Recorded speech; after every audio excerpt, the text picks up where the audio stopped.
गुरुदेवो महेश्वरः गुरु साक्षात् परब्रह्म तस्मै श्री गुरुवे नमः। गुरु ब्रह्मा गुरुर्विष्णु गुरुदेवो महेश्वरः गुरु साक्षात् परब्रह्म तस्मै श्री गुरुवे नमः। गुरु ब्रह्मा गुरुर्विष्णु गुरुदेवो महेश्वरः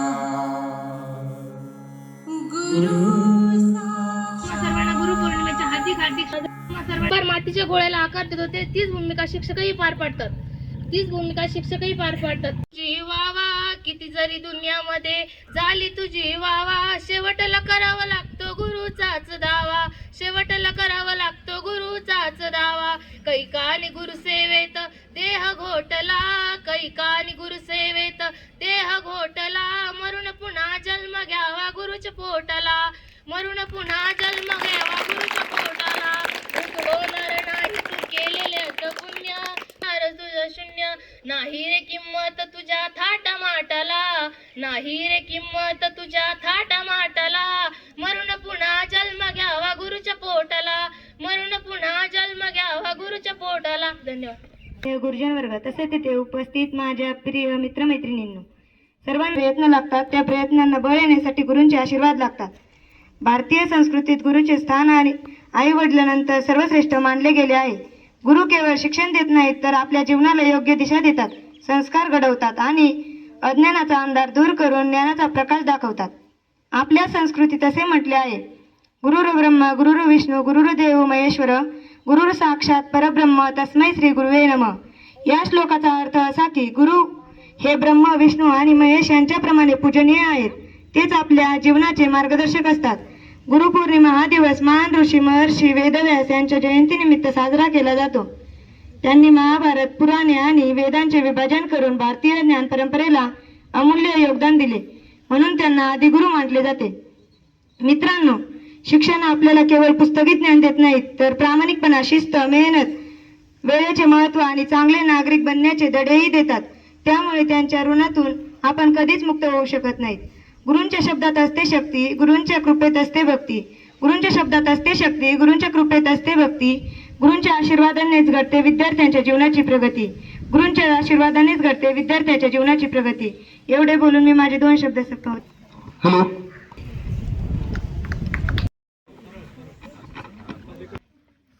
साथी तीर्थतयापाशी तुका म्हणे ऐसे गुरु चरण त्याचे हृदय धरू.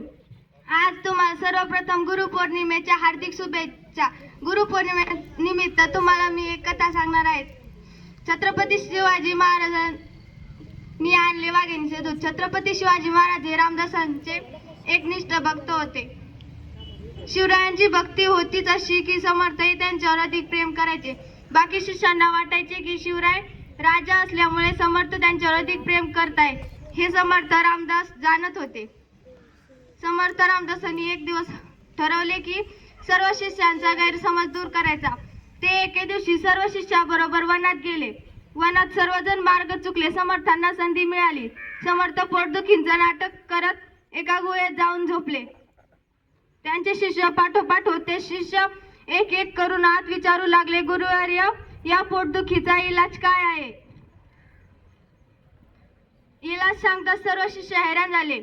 हो वर्य, संकोच न करता सांगा. यावर समर्थ म्हणाले, या पोटदुखीचा इलाज आहे वाघिणीचे ताजे दूध. शिवराय समर्थांना नमस्कार करून जंगलाच्या दिशेने चालू लागले. जंगलात आत जात असताना वाघाची लागली. शिवराय वाघिणीचं तिच्याशी लढायचे नव्हते. प्रेमाने तिचे दूध घ्यायचे होते. त्यांनी वाघिणीला नमस्कार केला आणि म्हणाले, माझ्या गुरुवर्याचं खूप पोट दुखत आहे, यावर इलाज आहे. वाघिणीचं दूध, मी तुझ्या पिल्लांना काहीही करणार नाही, मला फक्त तुझे दूध हवे आहे. शिवरायांचा नम्रपणा आणि गुरुभक्ती पाहून वाघिणी शांत झाली आणि दूध देण्यास तयार झाली. शिवरायांनी कमठण भरून दूध घेतले आणि आनंदित होऊन गुहेत परतले गेले. कमठण भरून दूध घेऊन आलेल्या शिवरायांना पाहून समर्थ म्हणाले, शिवबा, शेवटी तू दूध आणलेस, धन्यस तू. तुझ्यासारखा शिष्य असताना गुरु कधीच वेदनेत राहू शकत नाही. इतर शिष्याकडे दृष्टी टाकली. सर्व शिष्यांना आपली चूक कळाली. धन्य ते शिवराय आणि धन्य त्यांची ती गुरुभक्ती. धन्यवाद.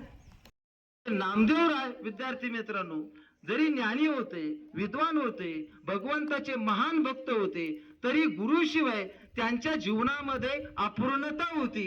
जेव्हा त्यांनी गुरु केला तेव्हा त्यांच्या जीवनामध्ये पूर्णत्व प्राप्त झाले. म्हणजे गुरुचं महत्व जीवनामध्ये प्रत्येकाच्या अनन्य साधारण अशा प्रकारचं महत्व आहे. गुरुशिवाय आपल्याला पूर्णपणे ज्ञान प्राप्ती होत नाही. त्याचबरोबर आजच्या सर्व विद्यार्थ्यांनी अतिशय सुंदर भाषणं केली आणि सर्व विद्यार्थ्यांनी सुद्धा अतिशय आनंदाच्या वातावरणामध्ये गुरुपौर्णिमेचा उत्सव. स्वप्नाला जिंकायला यशाची भर लागते. यशस्वी होण्यासाठी कष्टाचे प्रयत्न लागतात. त्या प्रयत्नाला बळ येण्यासाठी गुरुचे आशीर्वाद लागतात. आणि म्हणून यशस्वी होण्यासाठी कार्यक्रमाचे नेतृत्व म्हणजे कार्यक्रमाचे अध्यक्ष श्रीयुत खाडे यांना मी विनंती करतो की त्यांनी आम्हा सर्वांना अनमोल असे मार्गदर्शन करावे. सर्व विद्यार्थ्यांनी म्हणजे या मुलींनी खूप चांगलं असं मनोगत या ठिकाणी व्यक्त केले. आदराची क्षणापर्यंत माणसाला जीवनाच्या प्रवासामध्ये क्षणोक्षणी पदोपदी अनेक गुरु भेटतात. मार्गदर्शन करणारे योग्य देशात अनंत गुरु भेटतात. करता श्रद्धा किलबिले मांडे नरेंद्र वारंगुळे शांतनू आणि काटे आणि समोर यावे.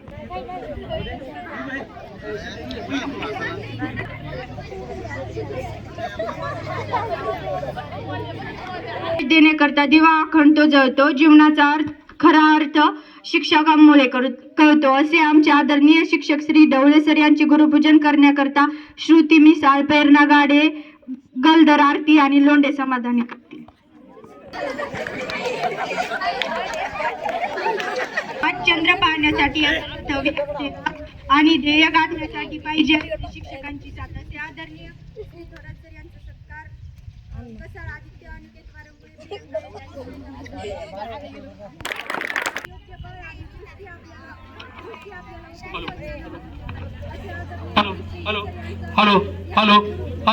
हॅलो ज्ञान देत नाहीत तर जगण्याचे योग्य बळ आणि दृष्टी आपल्याला देतात. वक्तृत्व ज्ञानामधून देतात. असे आदरणीय श्री शिंदे सर यांचे गुरुपूजन करण्याकरिता काजल बटुळे, जयश्री ओळ, गणेश वारंगुळे, समर्थ दरेकर यांनी वर यावे. अक्षर शिकून आम्हाला आज शब्दाचा अर्थ सांगितला. कधी प्रेमाने तर कधी रागवून जीवनाचा मार्ग दाखवला. असे आदरणीय श्री गायतळक सर यांचा सत्कार अनुष्का भाकरे, गोपी मिसाळ, अविनाश पवार आणि ओमकार भरट. मिसाळ, अविनाश पवार, ओमकार भरट हे करतील. त्यांचा सत्कार प्रीतम दरेकर, ओळ वैष्णवी, शेळके समर्थ आणि फाळके वैष्णव हे करतील. लोंढे समाधान आणि काटे आणि केती करतील. माझ्या मित्रमैत्रिणी, आज गुरुपौर्णिमा. सर्वप्रथम माझ्या सर्व शिक्षकांना गुरुर ब्रह्मा गुरुर विष्णू गुरुर्देव महेश्वरा गुरुर साक्षात परब्रह्म तस्मै श्री गुरुवे नमः. गुरु केवळ शाळेतील शिक्षक नव्हे तर आपल्याला आयुष्यात योग्य मार्ग दाखवणारी प्रत्येक व्यक्ती गुरु असते. आई वडील, शिक्षक, संत, समाजातील थोर व्यक्ती आणि अनुभव सुद्धा आपले गुरु असतात. म्हणून गुरु असतात. संत कबीरांनी गुरुचे महत्व सांगताना म्हटले आहे, गुरु गोविंद देव खडे कर्तव्याची जाणीव करून देतात. जो आपल्या मनातील अज्ञानाचा अंधार दूर करून ज्ञानाचा प्रकाश पसरतो तो म्हणजेच गुरु. आजच्या या धावपळीच्या आणि आधुनिक युगात जरी तंत्रज्ञानाने जग जवळ आणले असले तरी इंटरनेट किंवा कॉम्प्युटर आपल्याला माहिती देऊ शकतात, पण लहानपणा आणि जगण्याची दिशा फक्त गुरुच देतात. आजचा हा दिवस व्यास पौर्णिमा म्हणून ओळखला जातो. एवढे बोलून मी माझे 2 शब्द